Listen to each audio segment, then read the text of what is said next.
Assalamualaikum warahmatullahi wabarakatuh. Perkenalkan, nama saya Erwin dari kelas 02 SMJK 003 dengan NIM 23 10 10 500 194. Di sini saya akan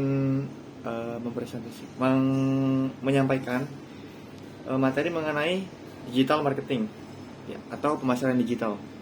Secara umum, pemasaran digital itu sendiri adalah aktivitas pemasaran dengan menggunakan media digital atau internet.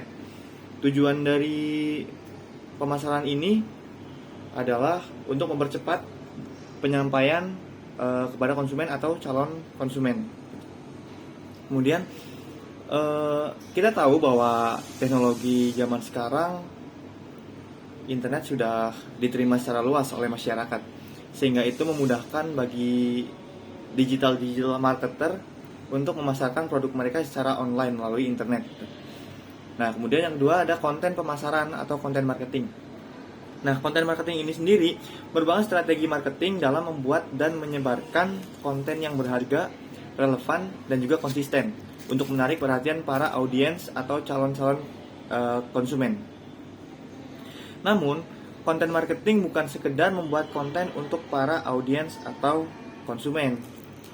Nah, menurut Neil Patel, konten marketing juga bertujuan untuk membangun relasi yang kuat dengan para audiens dalam jangka waktu yang lama.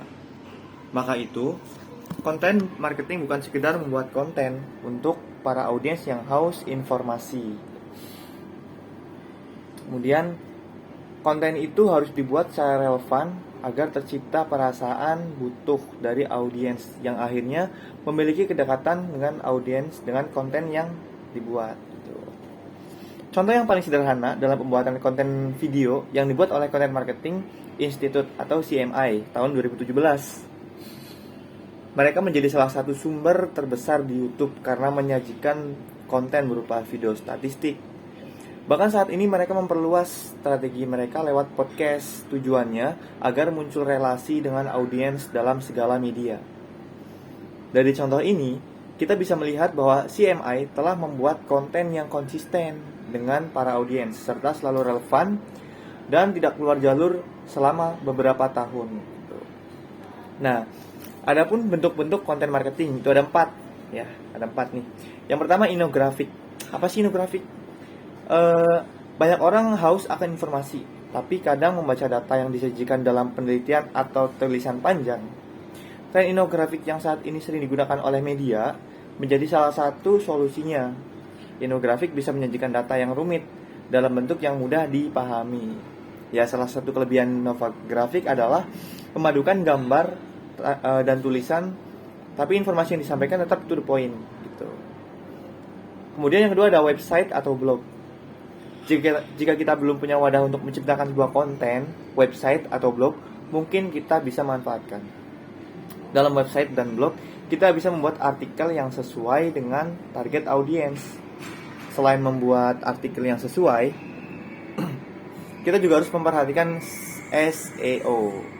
SEO tidak dipisahkan dari konten marketing. Pasalnya, strategi SEO yang baik tentu akan mengundang banyak traffic ke situs atau blog.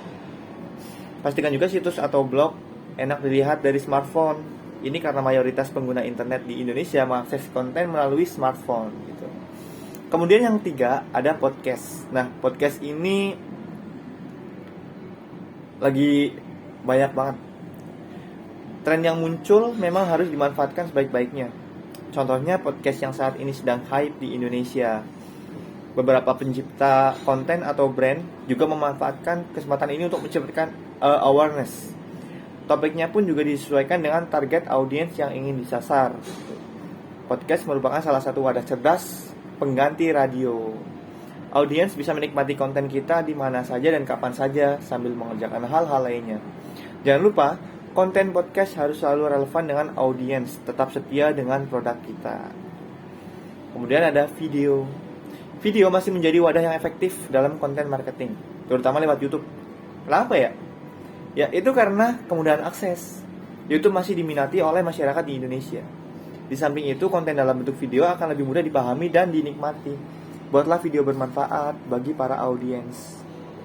Jangan sampai video yang kita buat hanya mengundang klik karena menjual sensasi ataupun kontroversi yang bisa membahayakan citra brand.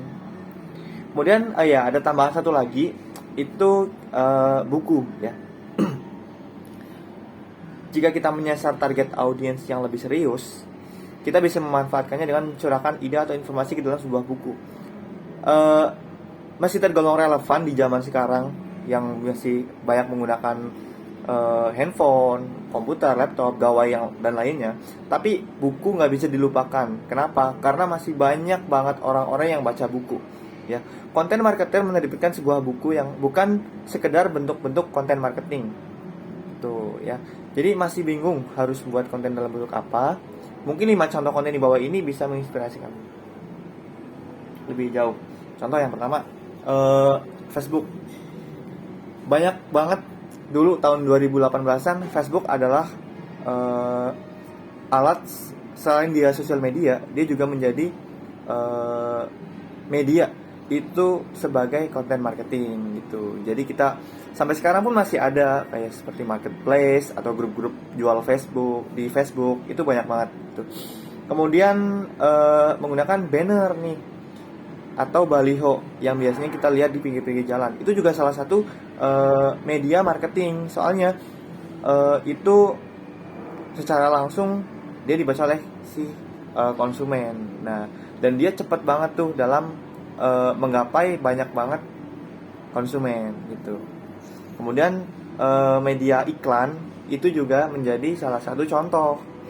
Kenapa? Soalnya iklan itu dimanapun kita mengakses media sosial pasti ada iklan, ya kan? Yang secara nggak langsung, cara di bawah sadar manusia itu akan menimbulkan efek selalu ingat. Nah, jadi memorable. Biasanya kita lihat iklan secara nggak sengaja, tapi itu bakal, kalau misalkan kita lihat nih, sering lihat, pasti kita bakal penasaran kayak apa sih ini kok sering banget kelihatan gitu ya. Nah, kemudian ada beberapa skill yang harus dimiliki sama konten marketer. Contohnya yang paling utama banget nih, komunikasi. Kenapa sih komunikasi itu penting banget? Ya sebenarnya komunikasi itu bisa sangat penting di segala bidang, mau itu pekerjaan, mau itu sosial dan lain-lain. Itu penting banget ya. Namun pada konten marketing kita harus bisa mengasah skill komunikasi baik secara lisan dan tulisan. Kenapa sih? Dalam pekerjaan ini kita akan berhadapan dengan banyak orang. Konten yang dibuat pun bisa menyentuh banyak orang. Tidak hanya soal konten dan audiens, kita juga bekerja sama dalam tim, sehingga komunikasi yang baik harus tetap dibina agar tidak ada kesalahpahaman atau miskomunikasi gitu. Cara berkomunikasi bahkan bisa dimulai dari cara menulis email kepada klien atau rekan kerja gitu. Kemudian yang kedua ada menulis. Nah, menulis ini penting banget. Kenapa? Salah satu bentuk konten yang dibuat dalam konten marketing adalah tulisan. Tulisan yang dibuat bisa dalam bentuk artikel, copywriting, status sosial media, atau naskah video. Jadi kita harus bisa beradaptasi nih untuk menulis dalam bermacam-macam gaya sesuai target audiens. Contohnya kalau misalkan Gen Z, ya kayak saya ini, itu lebih suka kayak pakai tulisan-tulisan yang sedikit lebih singkat ya, nggak terlalu banyak, tapi langsung to the point gitu. Ada juga yang suka tulisan-tulisan alay gitu. Itu generasi alpha biasanya gitu. Nah, untuk latihan menulis kita harus banyak-banyak membaca dari berbagai sumber dan menelaah mana style yang pas untuk produk kita. Latihan menulis tanpa membaca berbagai sumber lain akan membuat skill kita mandek di situ saja gitu ya. Jadi harus banyak referensi. Saya inspirasi sebanyak-banyaknya sehingga kita selalu penuh ide dan karya. Kemudian bercerita. Podcast atau video merupakan salah satu konten yang dapat kita coba dalam konten marketing. Nah, untuk mengajak audiens agar selalu menonton video atau mendengarkan podcast, dibutuhkan keterampilan bercerita yang lihai. Kalau kita punya keterampilan bakat dalam bidang ini atau ingin mengasahnya, ikuti kelas publik atau seminar. Itu bakal mengasah kita untuk public speaking-nya lebih bagus gitu. Nah, itu beberapa hal mengenai konten marketing. Semoga bisa bermanfaat ya.